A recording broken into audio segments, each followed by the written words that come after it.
Hi guys, thanks for tuning in. As the title of the video suggests, we will be checking out the Tsunami Blazer that I have recently built up with the help of some of my friends. So let's cut to the chase and check out the Tsunami Blazer. So this is actually a touring frame. If you've not done so, you may check out the unboxing video for this frame set. The links are below in the description.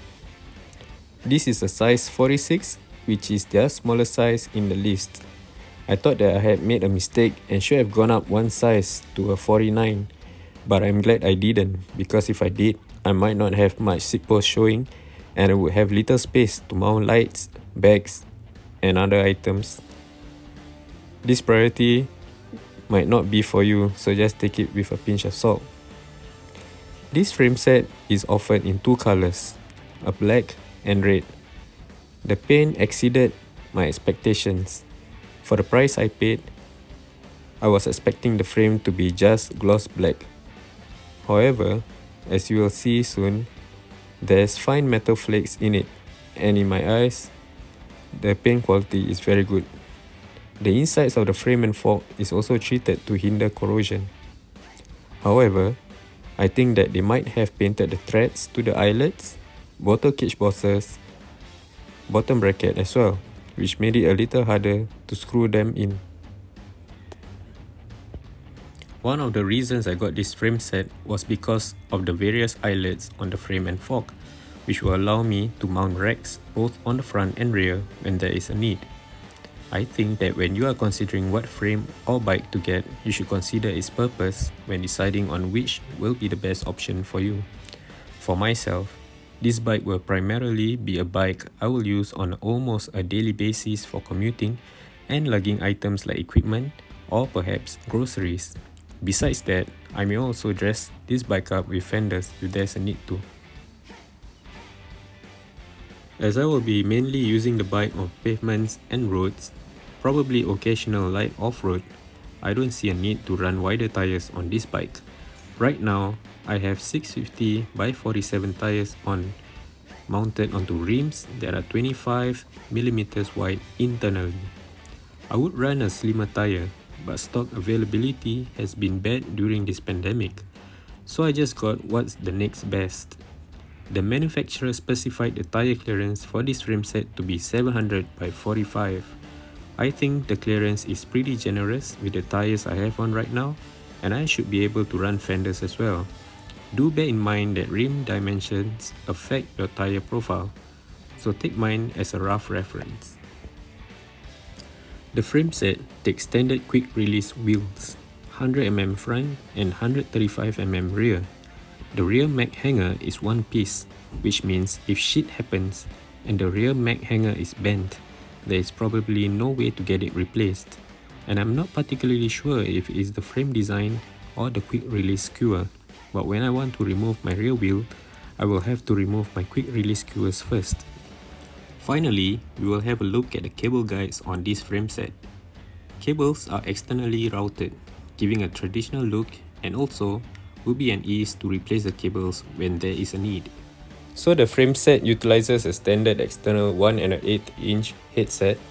The purchase actually includes one, but the seller forgot to ship it out. I actually managed to get them to ship it out to me, but being impatient, I got myself another one. This is the Cane Creek 40, just a basic model to do the job. My buddy Hafe helped me out with the installation since I don't have the right tools for it.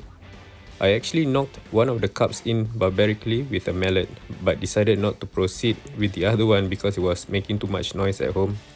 Big thanks to him, and if you guys need a house call bike mechanic, you can reach out to him. The handlebar, stem, grips and bar ends I have on here are parts that I have from a previous bicycle. I like the stem, which is a Caloi Uno in 110mm. It has a clean rear end with no bolts coming out of it, like most stems these days. The handlebar is a Nitto for shred in its original length. If I were to swap it out, I would go for something that has a bit more back sweep. Right now it's at 3 degrees. I think somewhere about 15 to 20 degrees also would be nice.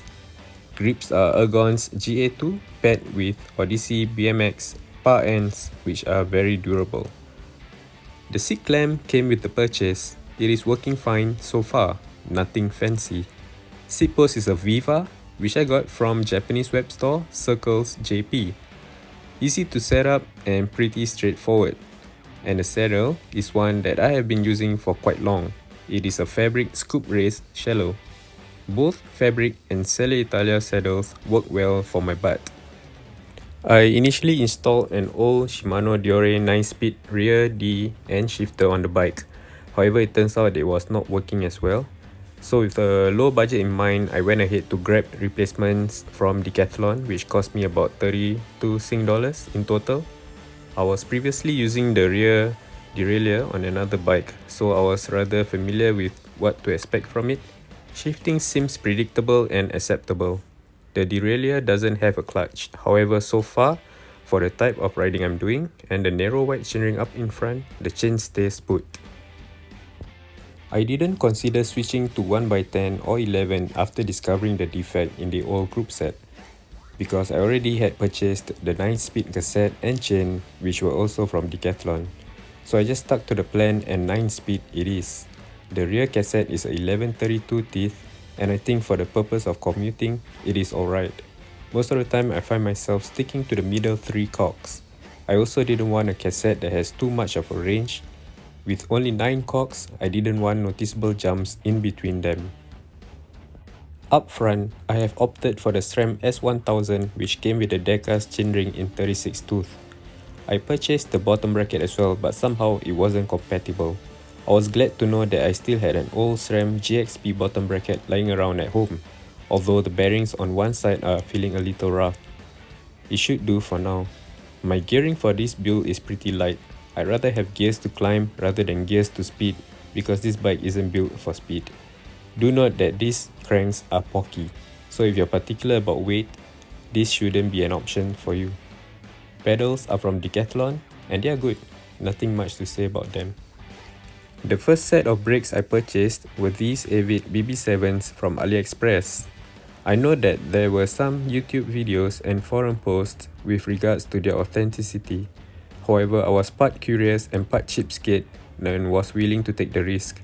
I got the full set, which came with the speed dial levers, rotors and the calipers. Turns out, the calipers were not working well as the piston on one side wasn't able to be flushed in.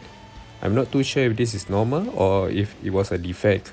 I grew tired of trying to make it work and dwelled into my local buy and sell platform and got myself a pair of Shimano 20TX. Priced well and works well for my purpose of riding. The front rotor here is different. It is a TRP one, which was handed over to me from a friend of mine, Hafiz. The one I had was out of shape somehow. So we have come to the end of this video. I'd like to thank you if you actually stayed through the duration of it. Sorry if you found it a little dry or boring, but thankfully there's a skip button. But anyways, I tried being as detailed as possible, but if there are any questions that you have, please drop them in the comments down below. Thanks again and ride safe.